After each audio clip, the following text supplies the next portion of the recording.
यह mAh का 2000 मिली ampere वाला पावर बैंक देख लीजिए। आज हम इसे अनबॉक्सिंग करते हैं। इसका प्राइस है 1499। चलिए शुरू करते हैं। देखिए अंदर क्या क्या है।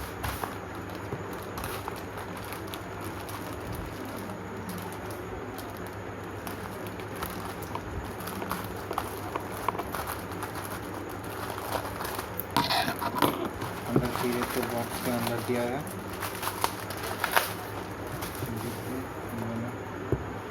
पैकिंग तो अच्छा किया है, मटेरियल भी अच्छा है।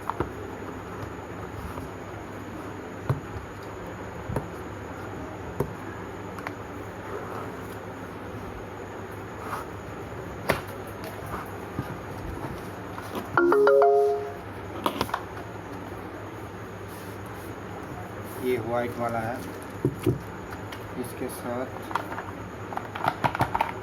पावर केबल भी है।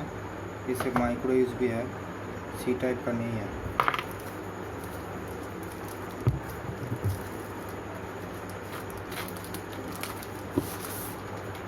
दिखने बहुत बढ़िया है। स्विच दिया हुआ है एक तो इधर, ये ऑन हुआ है। देखिए 2 यूएसबी पोर्ट है, एक तो माइक्रो यूएसबी पोर्ट है चार्जिंग के लिए, और कुछ नहीं है। यहाँ पे लिखा हुआ है 20,000,